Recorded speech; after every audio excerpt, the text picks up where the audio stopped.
Hello, everyone. Welcome to our webinar. We're absolutely thrilled to have you with us again this month for Microbial Insights monthly webinar series. Today's topic addresses a challenge that really impacts industries and communities globally. As the global transition to alternative energy sources accelerates, the demand for critical materials has never been greater for all of us around the world. And the innovative technologies that are really required to obtain these rare earth elements are very important. That's why we're especially excited about today's presentation, Mining Peptides for Mining Solutions, using biotechnology to separate and purify critical minerals. We're really fortunate to be joined by a true leader in this field, Dr. Kate Kucharzyk. Kate is a research leader in the National Security Operational Biotechnologies Division at Battelle. She brings over a decade of experience spanning biochemistry, environmental microbiology, and omics. Her work brilliantly integrates chemistry, biology, and materials science to design and develop cutting-edge microbial-based solutions. I've been working with Kate for a long time, and it's really an honor to have her. Throughout her career, Kate has led complex multidisciplinary programs for agencies, the Department of Defense, Department of Energy, DARPA, the EPA, and the National Security CBRNE Biosciences team.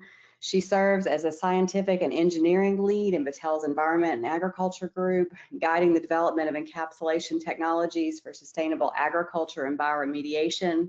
She's authored more than 30 publications, holds 10 patents, and is an active member of the Battelle Technical Council, ACS, ASM, and ITRC. So Kate is a phenomenal resource for us to have here today.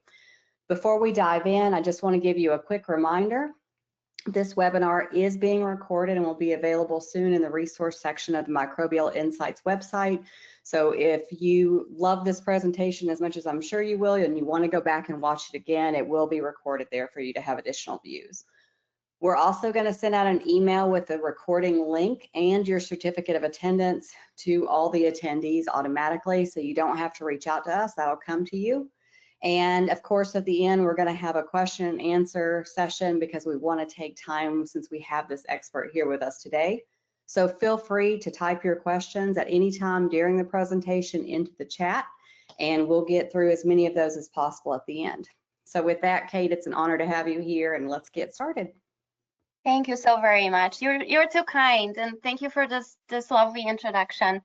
I wanted to do a microphone check. Can you hear me well, or do I need to increase the volume, or are we good?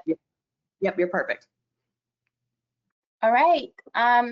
So it's a really big honor to be invited to this webinar. I'm excited to talk about the work that the team at Battelle, in collaboration with several institutions that we work with, has been performing for the last 5 years.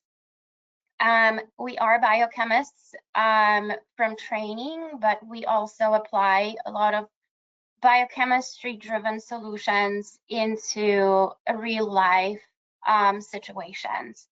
Mining Peptides for Mining Solutions is also a title of one of the most recent papers that we have published on looking at a portfolio of different proteins that can separate and purify critical minerals. This work has been completed under a DARPA program, as well as several DOE programs and internal research. And the slide deck that you will see today has been approved for public release and the distribution. So when you are looking through those, please know that a lot of work here has been spent on researching this topic. So I'm moving to the next slide. Let me just see how I can do this. All right, there we go. So why are rare earth minerals really worth a lot of time and money? Relative to other metals, they are not really as rare, but in terms of their strategic value, they are very critical. Let's start with saying that rare earths are worth in dollar terms a little bit more than all of the other elements that we're looking at, periodic table of elements. USGS has been establishing some of the numbers for how much of rare earths we are mining. And then for the 2024, it looks like we have mined over 394,000 kilotons of mixed rare earth oxides. These are the forms that these elements come in when we're mining for them. And that's all 17 of different rare earth minerals in different balance depending on the concentration in every deposit that they come from. It is difficult to say what they are worth in terms of their total dollar value because that changes with the demand in the market space. It also changes dependent on their concentration and form in which they are mined or sold. Over 69% of production of these minerals are linked to China. China is one of the biggest manufacturer and separator of rare earth elements.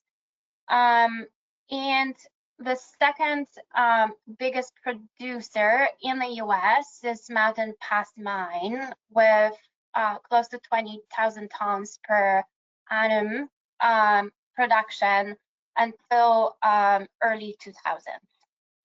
So China is rapidly growing this market. We understand that there is a big demand for these elements. And with the geopolitical instabilities, we also know that US has been cut off from some of these elements as an important resource. When you look at the slide, you see that at the bottom of it, the elements are grouped into 3 different colors. So the green ones, also considered light REEs, are known to be used mostly, but lanthanide utilizing organisms. The ones on the right, the red and blue, are somewhat known for their utilization by microbes and organisms, and that really gives us the idea whether there can be any prospective separation and purification of these elements using naturally occurring microbial systems. And that's the really the basis of the research that the Battelle has been doing to date on some of our programs. So I already said that this is a very much demand-driven market in terms of which of these elements we are looking to extract. A lot of these elements are very critical from their perspective, from their importance to the energy sector, as well as the national security sector. And then a lot of times here we're running into problems with the fact that these elements or metals are processed in China. China doesn't also publish much information on their sales prices, so it's difficult to establish that as a proof point. However, we want to still understand why everybody cares so much about these elements. So rare earths are technology minerals. For example, silicon or indium or lithium, they're very essential for high-tech products. Anything from semiconductors to smartphones and batteries. And you see that the DOE has developed this bigger understanding on supply risks over the importance to the energy or the conception for the national security plot. And you can see that short term, those very critical elements like dysprosium, cobalt, gallium, graphite are very important to our economy. Long term, these same elements are also important, but there is more that come into play, like neodymium, praseodymium, terbium, mostly present in batteries or alloys. So overall, there is a very big demand for these elements, and therefore the way that we will be extracting them from ores or e-waste materials. When you look at some of the geographic concentration of supply chain for magnets, you see again dominance of China on this little graphic here. The lack of midstream capabilities for production of these elements is a pretty big gap, and that really limits growth of upstream supply and downstream value add manufacturing. So from upstream, where you're looking at mining and extraction of different rare earth ores, to concentration, where you already have extracted and mined for these materials, and now you're concentrating to beneficiate them. And then move into the separation technologies. These upstream steps are fairly well designed and developed in the continental United States. So the mines that operate right now have a pretty good grasp of how to do this and how to do this economically. However, the midstream, or more towards midstream that we're moving, the separations, processing, and refining technologies are the ones that we're still trying to figure out how to do effectively. A lot of our deposits that were mined and extracted used to be sent to China for separations. Right now, that landscape is really changing, where we're investing a lot more capital into separating elements into the individual streams, and then figure out technologies and how to refine them to put them into metals and alloys for applications into magnet manufacturing, or in addition into vehicle motors or wind turbine generators. So if you're looking at the applications of rare earth elements, it's not really the energy focused applications. These elements can be also used in ceramics and glass polishings, for example, X-ray imaging, pigments, coatings.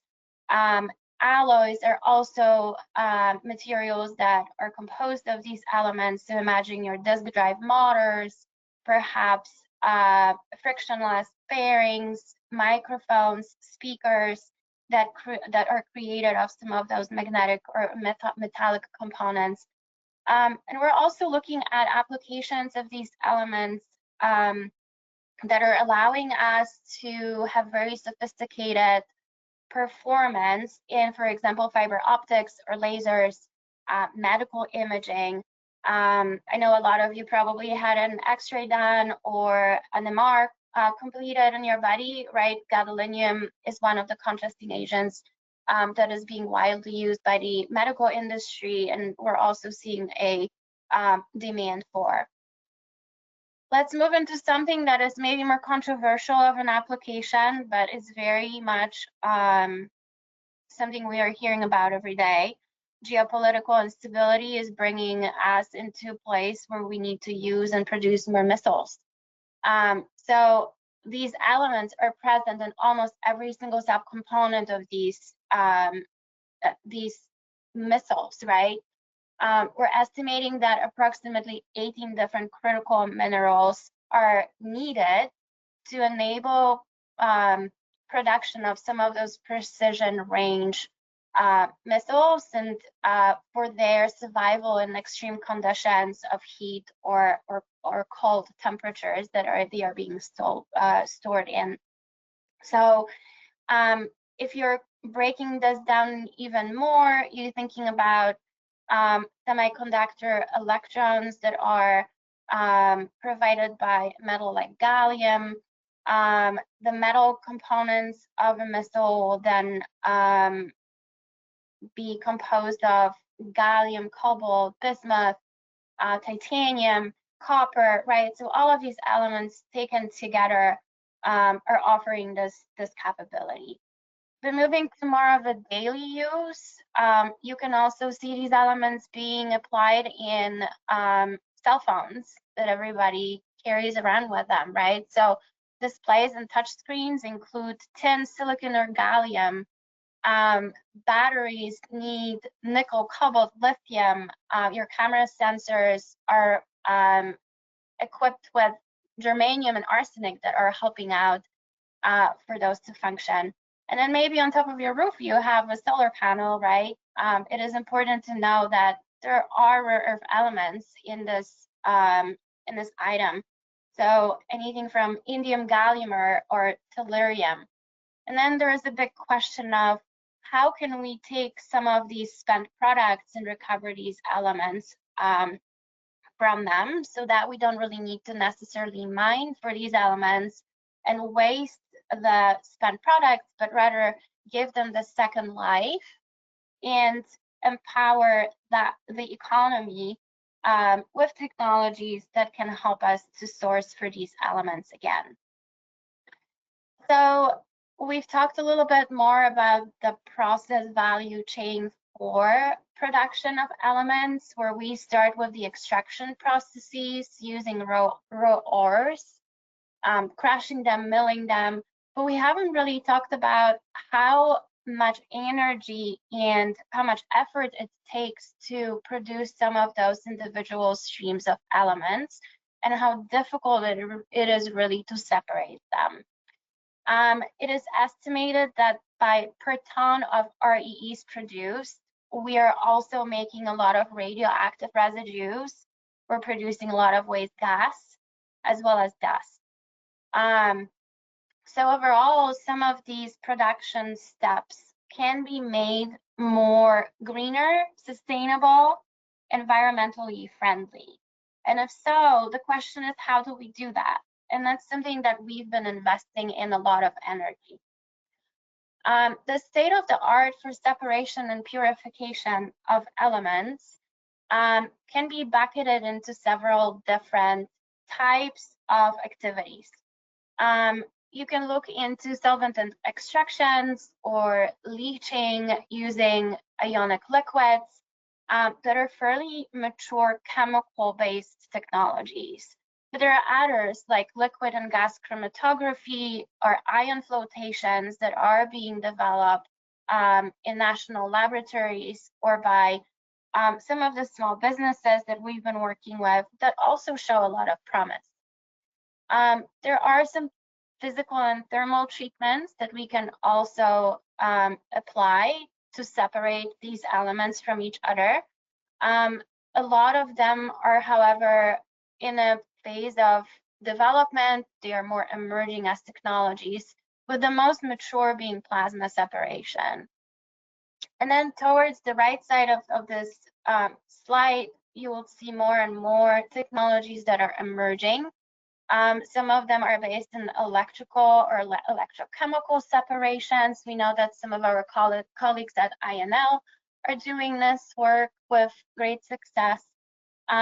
But biology also offers really nice solutions that can help to either bio-leach or biosorb some of these elements. We can also bioseparate, and that's the really key part of our research at Battelle.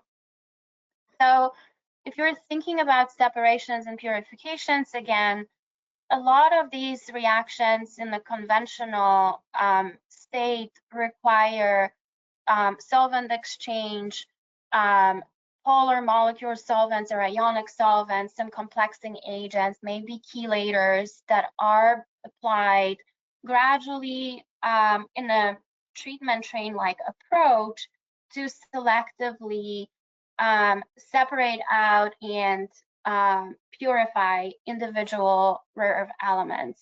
These methodologies, as much as they exist and they are mature, they do generate a lot of toxic byproducts.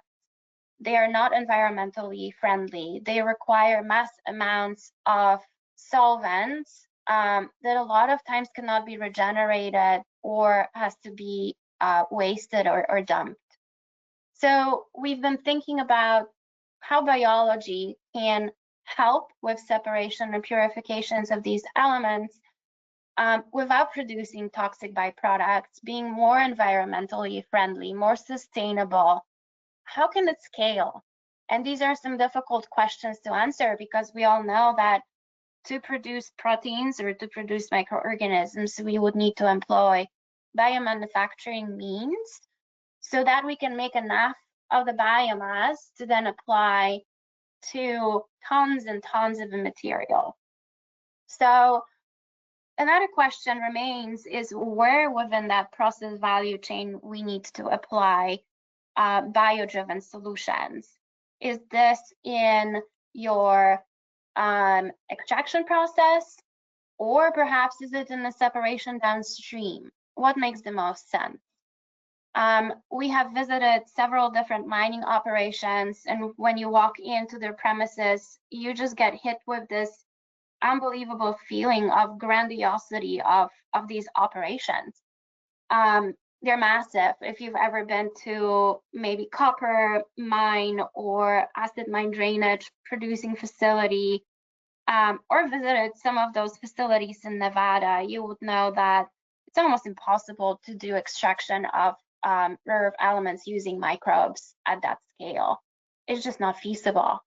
But if you look further downstream into separation and purification steps, where multiple unit operations are employed to gradually and methodically separate these elements from each other, starting with separating bulk elements, lights and heavies first from their impurities, and then separating light and heavy elements from each other, that becomes a lot more feasible. And this is where we think that biology can really help, and it can definitely make a promising alternative to existing solutions. So with all of this information now, we want to understand whether we can employ biology to further science in separation and purification space.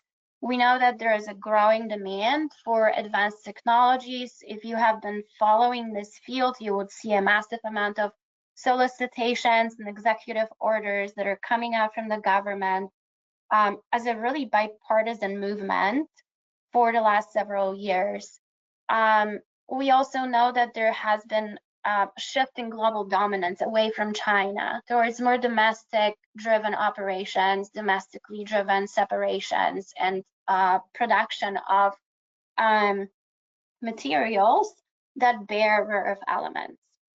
There is also a big need towards more sustainable recoveries from secondary sources. We touched up on this a little bit in the beginning of the talk, thinking about solar panels, batteries, thinking about waste and spent electronics, cell phones. Can we recover efficiently and effectively from these so that we can then backfill the gap in the demand of these elements within the domestic manufacturing processes.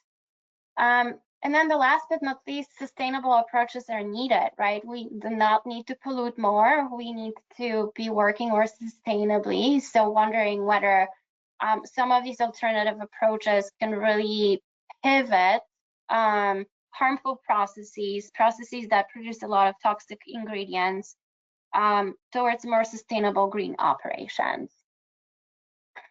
So with that, a lot of work that we have been doing has been focused on proteins as a vehicle inspired by Mother Nature to separate and purify these elements. Proteins are polymers. They are composed of a variety of different amino acids that you can see on the screen. Amino acids will have different type of characteristics. They may have different electrically charged side chains. Some of them are polar, some of them are not polar, some of them are hydrophobic. That gives us a really nice plethora of different options that we can use from the toolbox of protein design and engineering to now either discover new proteins that have affinity towards rare earth elements, or perhaps design them de novo through de novo synthesis approaches using computation, maybe AlphaFold, maybe additional other tools like Rosetta that are now helpful to scientists to design proteins with new properties, tweak them just ever so slightly, and then increase that binding affinity. So a lot of the slides that are coming up next that I will show you really talk to this type of work, and then focus on proteins that are either already existing and have been discovered and now engineered to bind REEs, or proteins that we can design from scratch and then tweak their binding characteristics. So one of the first proteins that have been discovered and has an ability to bind rare earth elements is lanmodulin. This protein has been extensively researched by many scientists. One of them is Dr. Kucharzyk from Penn State University. You can read through his papers. Brilliant work, really. This protein has multiple binding sites, which means that it can allow for binding of multiple elemental ions, and it shows high specificity towards binding the rare earth elements as well as calcium.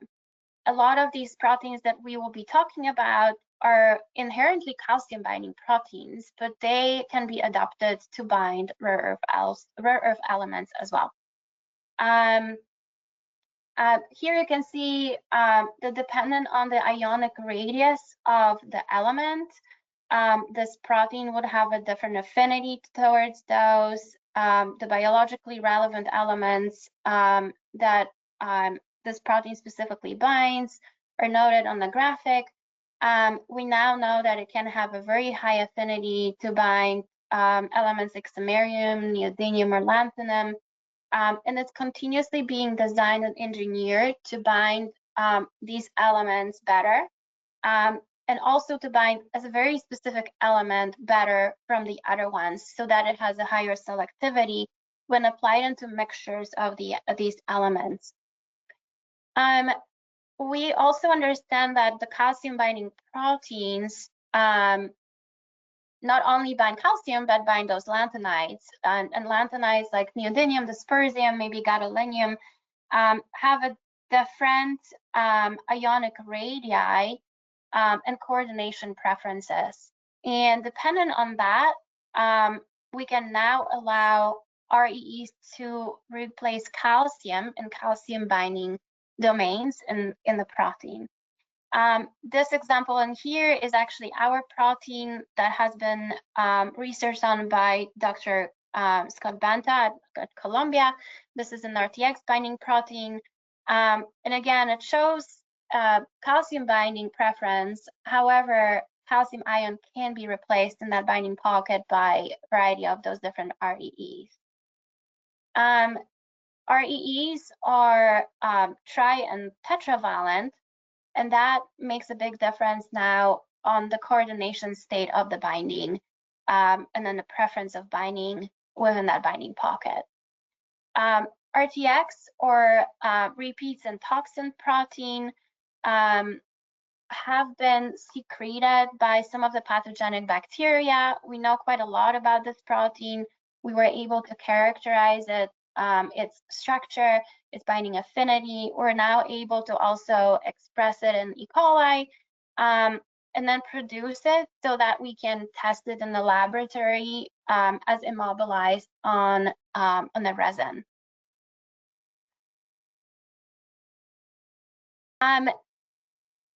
There are other proteins, or we make the hypothesis that there are other binding proteins that can have a high affinity to rare earth elements.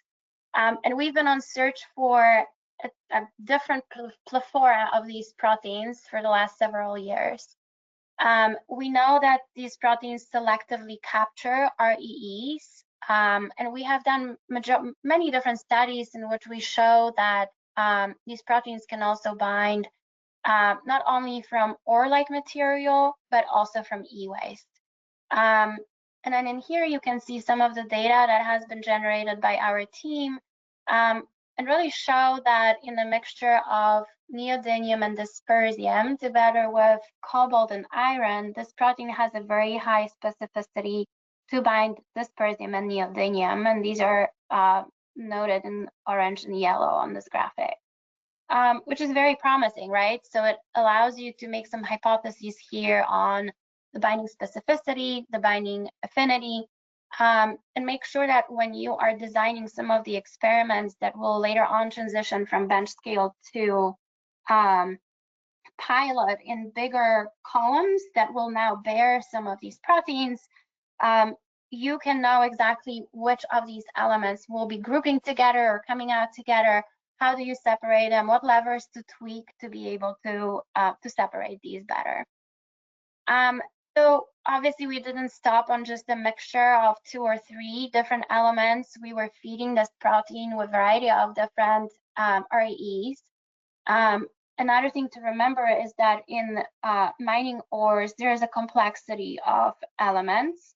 Not only REEs are present, and some of those elements that are present in ores are fairly troublesome, and they are considered to be impurities. And these are sodium, magnesium, aluminum. A lot of times we're also looking at lead and iron. We want to make sure that we are separating them up front so that our system is not being bogged down by their presence, but we're also at the end of the day are recovering a very pure stream of rare earths from the separation treatment train.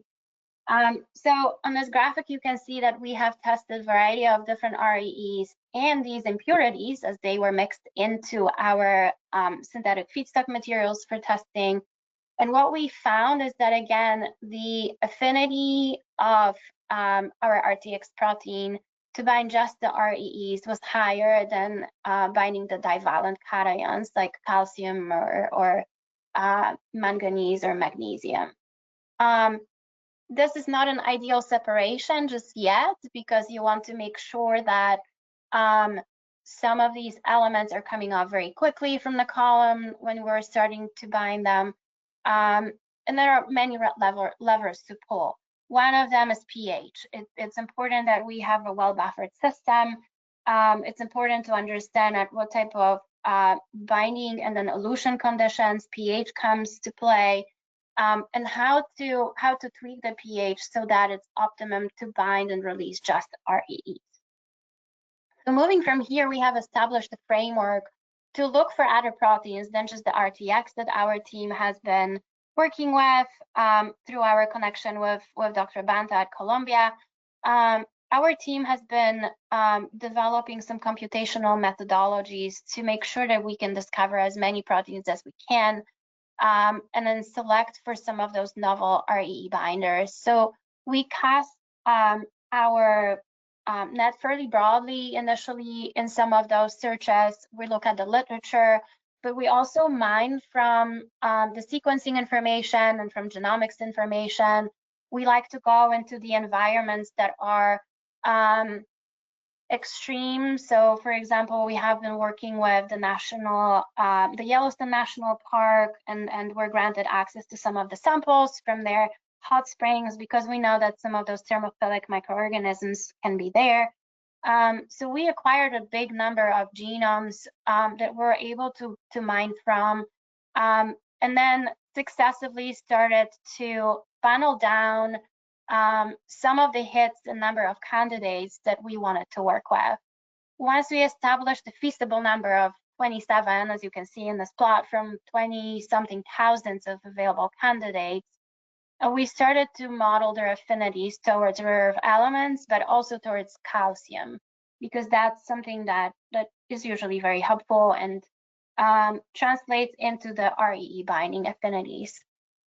So AlphaFold modeling is a tool that protein biochemists use quite a lot, and we can extrapolate from here to understand whether the structures that we have are later on scalable for production. We can run some manual checks here using obviously human in the loop in some of these searches.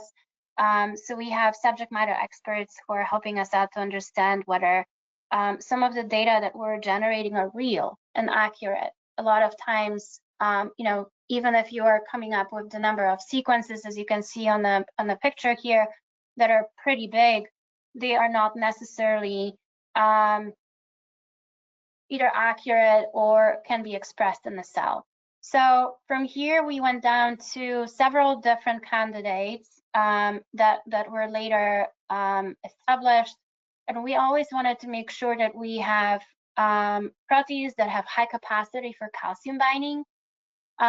Some of the microorganisms that we're looking at are isolated or affiliated with soil or extreme-like environments, and can survive conditions of either a low acidity or a very high pH, because you would see that in mining environments, a lot of times hydrochloric acid is being used to initially release out the pool of available elements from the rock or from the crystalline lattice of the rock material.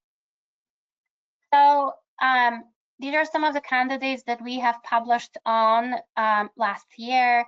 We found at least 8 different proteins and protein scaffolds that we really liked and wanted to work with.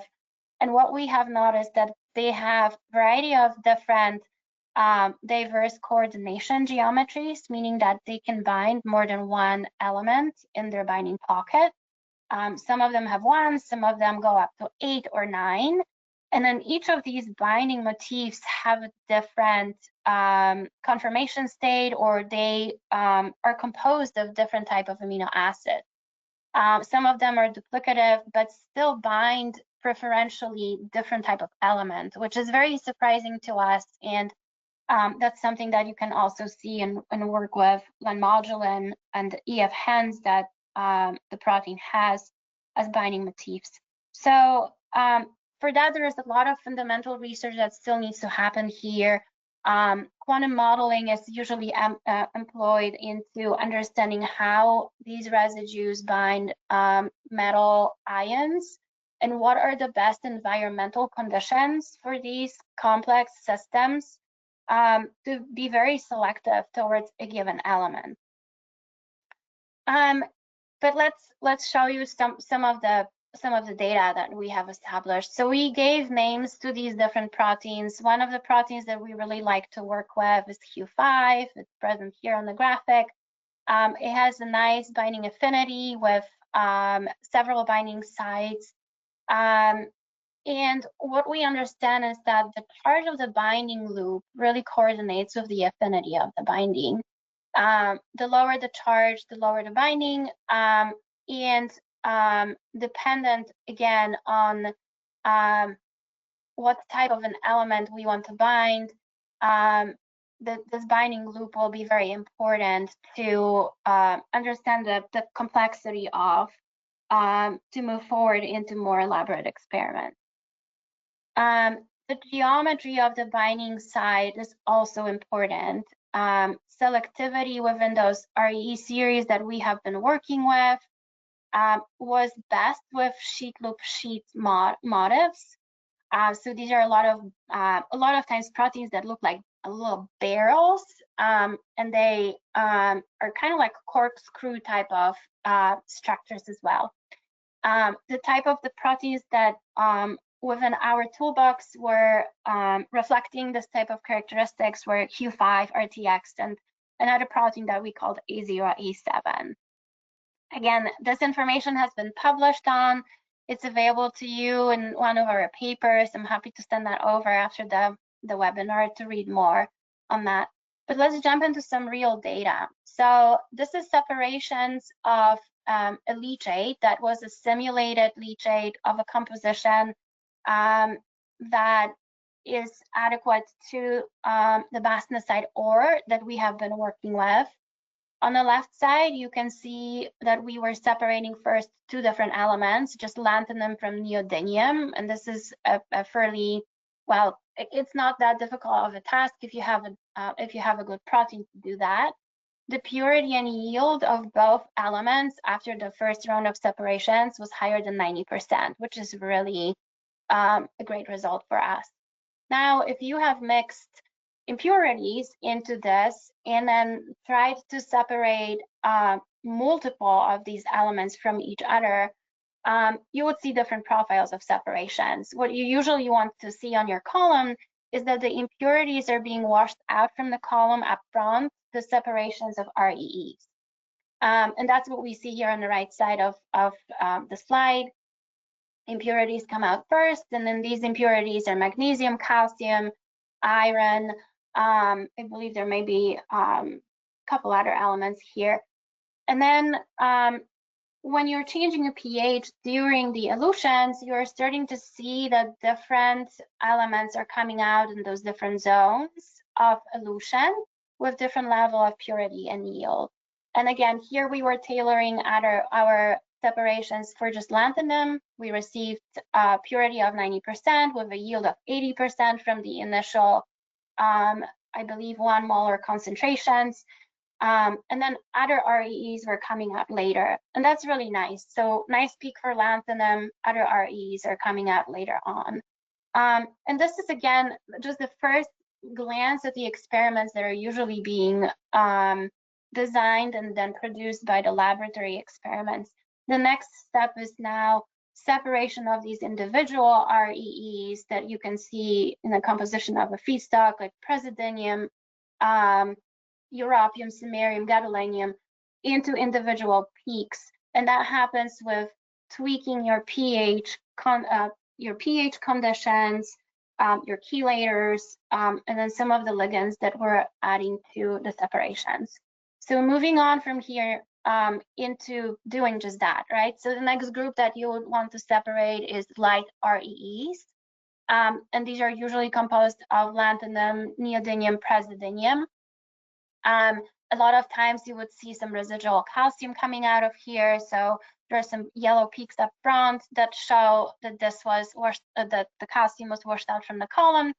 And then gradually again, moving through lanthanum, neodymium separations from each other, dependent on the ionic concentration of the buffer that we were using. And then again, tweaking the pH and then the elution time and the column volume. That will help us out to separate these elements from each other. And same thing happens for heavies. And these two experiments were actually done with another engineered calmodulin protein that we have evolved over a period of time. And we're seeing a pretty nice result. So on the right side of this graphic, you again see calcium coming off the column first, and then yttrium and europium as two separate individual peaks. And then again, this is pH-driven separation. So there's nothing else done but just that. Once you have your protein and you understand the kinetics and the dynamics of the protein-based separations for these elements, what you need to do is immobilize this protein on a resin. And that is not a trivial task. It requires some complex chemistries that we have been working on as well. We've been looking at a variety of different commercially available resins and carriers that we can use. Sephiros here on this slide is mentioned as one of them. You also need to build out a really nice linkage chemistry that can now help to immobilize the protein to the resin and then put the resin into a separation column. So we have been also developing some quantification assays that allow us to establish how much of the protein we're able to mobilize on the resin bed without dramatic losses of the protein. And we're able to develop this malamite quantification assay or quantitation assay that helps us to establish these protein units per column.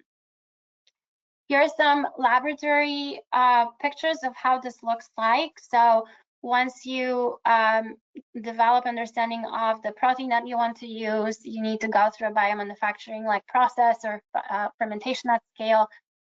Here's one of our smaller systems on the left side, 5-liter culture that we now perfected to express Q5 protein with this halo linker that us out to very quickly lyse the cells and pull out just this halo complex Q5 protein, and then immobilize it on a resin that we have been working with.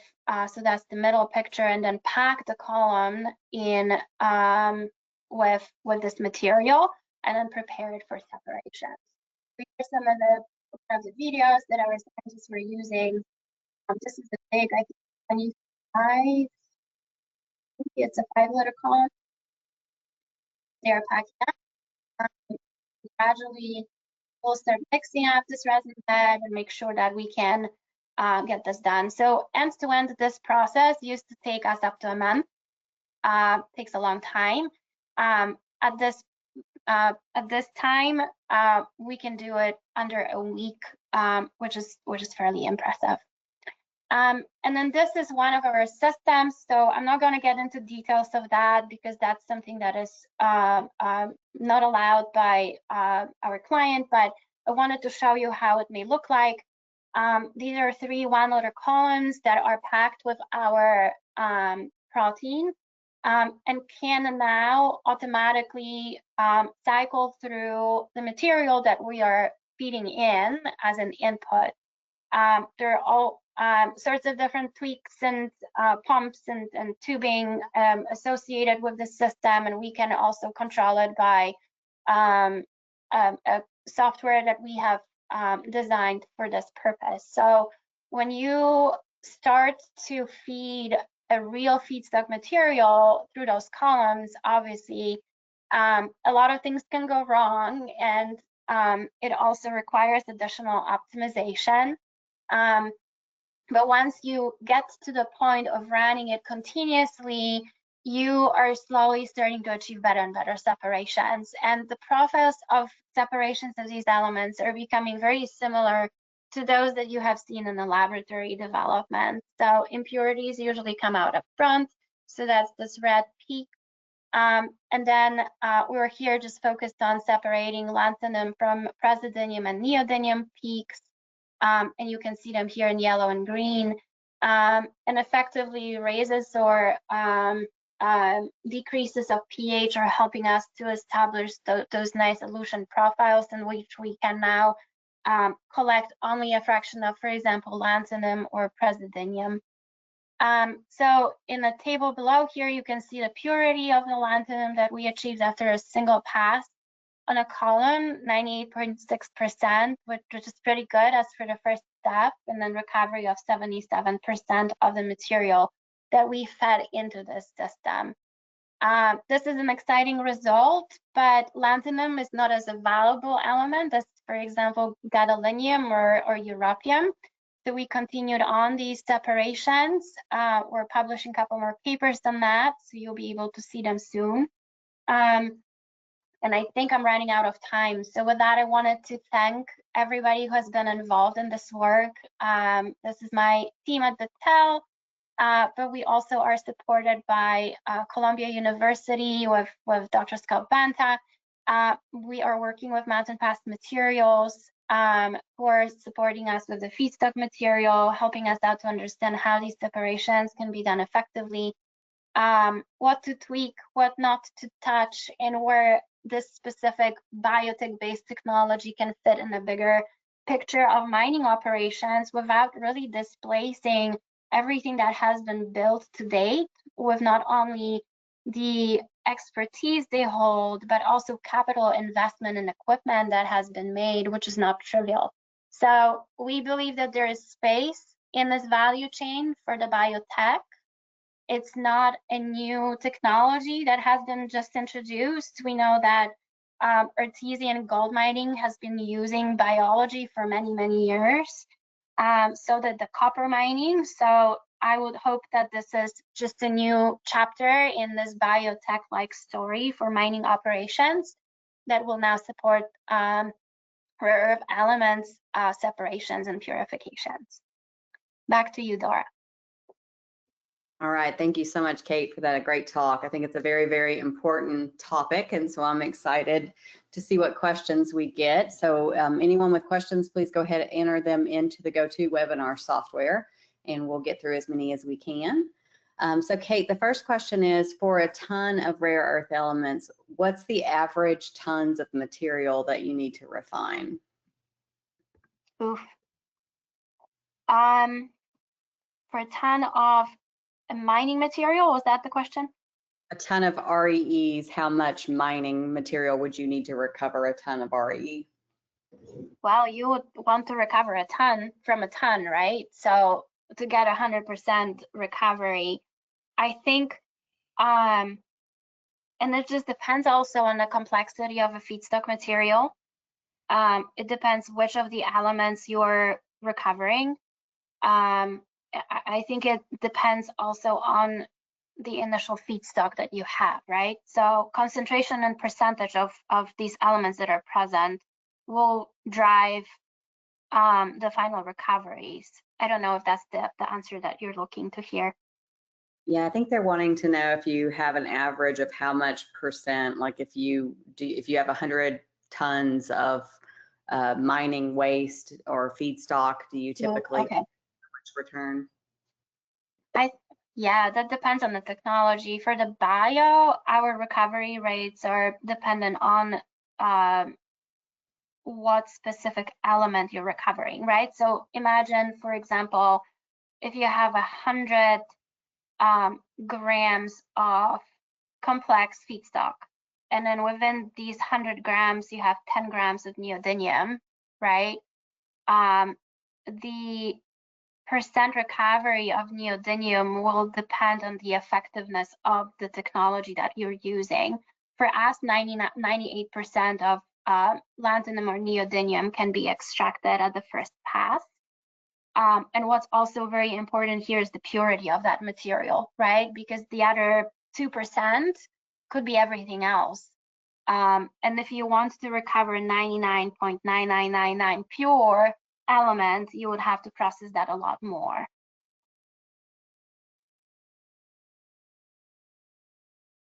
All right, great. Next question, Kate, is what if we have former mining residue? Can we process that to extract REE?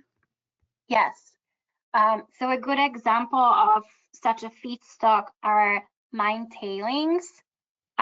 So if you followed that process diagram that I had up front, it starts with the mineral ore and then gradually starts to grind the rocks and then recovers, say, I don't know, 60% of REEs from those rocks, and these go into processing down the stream. The rest of that is being dumped, and a lot of times it's dumped into big heaps of material that are mine tailings. Now there is a question, can we go back and recover from these mine tailings? And we can. However, the percentage of rare earths that will be present in those mine tailings will be lesser than the ones that you have recovered from the main ore. So yes, you can do it. Technologies for that somewhat exist, but they would need to be more robust and tailored towards this specific feedstock material. All right. There's a lot of people that say it was a great presentation and they're thankful that you put it on today. One of the questions is about thorium. They noticed that TH appeared to bind to the RTX along with the other rare earths. Do you see that with other REE binding proteins too? We talked about thorium, is that right? Yes. Okay, let me go back up here. I'm not sure which slide that was on. I am not, or was it terbium that folks are asking about? TB? TH. Yeah, I don't see, oh, TH here. Okay, yes. So thorium and uranium will be two of the radioactive elements that we see being always present in the mining ores.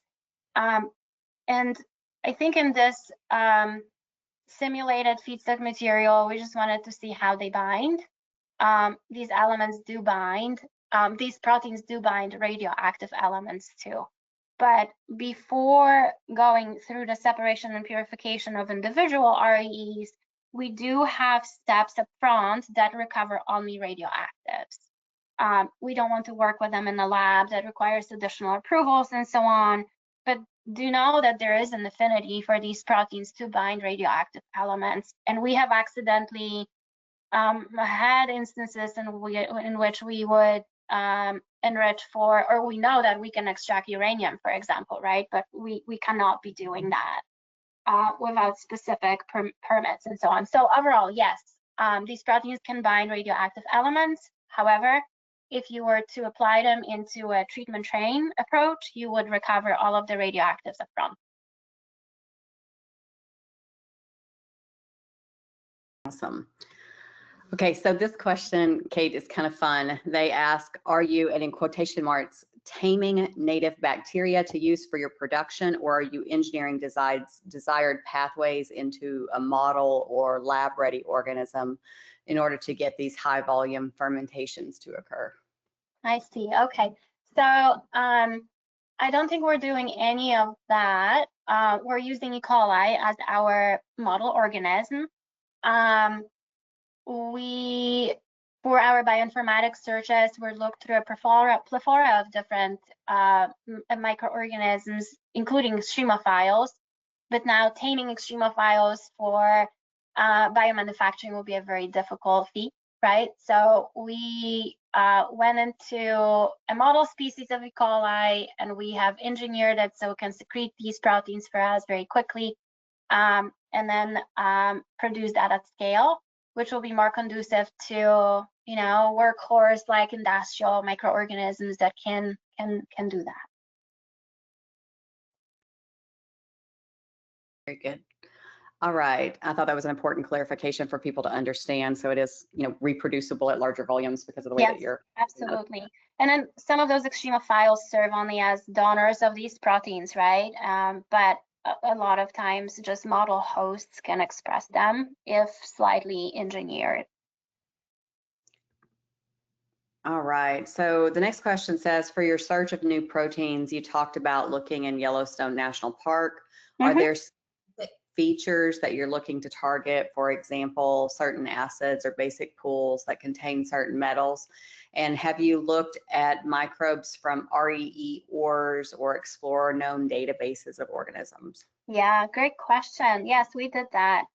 So for the Yellowstone National Park, we have been working with Montana State University, and we piggybacked to some of their expeditions to Yellowstone. It was fantastic, an opportunity for our scientists to go to the park and then areas where we would never be able to be let in as, you know, just private citizens.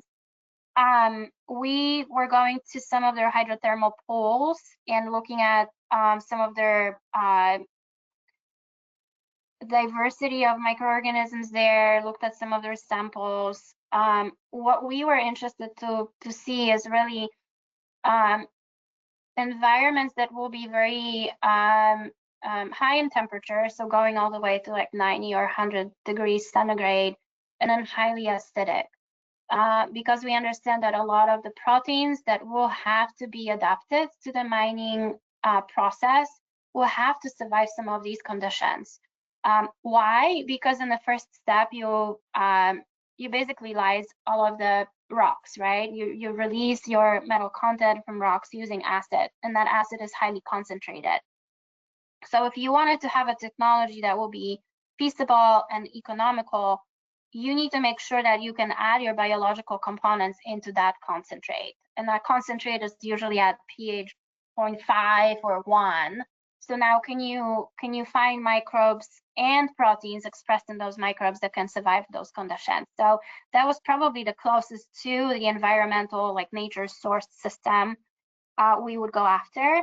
And then yes, we did go and try to do discovery like science from samples that have been sourced from mines, and try to source and discover some of the new microorganisms that would live there. And there's quite of a diversity that actually lives in these feedstock materials and it can survive. They don't mind earths at all. They're really happy with like earths up to 5 millimolar concentrations, which was quite crazy for us to understand and see happening in the lab. Not all of them though have any biochemical machinery that allows for them to use those REEs, which is another surprise, right? So they just live there. Wow, very interesting. if you have time, Kate, we'll do 2 more questions Sure. and then try to wrap it up. So this first one says it's mentioned that some proteins combine REEs not only in in ore, but also in waste and other residues as well. Mm-hmm. Do you guys encourage separation of waste materials before doing recovery of the others in the process, or is there a way to improve the efficiency in that overall process? So a caveat here is that this technology or protein-based technology would only work if your feedstock material is in aqueous form. So whether it is from mining or from e-waste, you would have to make sure that the feedstock is not solid, because essentially what you're doing is putting your feedstock material on a chromatography column, and then you elute out fractions in which you do have your elements present. So whether it's a e-waste or mineral ore, you will treat it the same way. And yes, you can recover from e-waste. That would require a different type of processing. So initially you would have to probably shred the e-waste, acidify it again, make sure that, for example, through pyrolysis steps, you would get rid of any other components like plastics, for example, and then you end up with this shredded metallic component that you would want to, again, acidify, liquefy, and then introduce into your protein-based solution. Our proteins are feedstock agnostic, so if we do have rare earth elements in that feedstock and the feedstock is in the aqueous form, we'll be able to separate elements, but there will have to be some element of optimization of these processing steps dependent on what's the composition of the elements in the feedstock to be able to now recover those individual elements. Perfect. All right. And as we wrap up today, one of the questions is about, or there's a couple of questions actually, about how the technology works.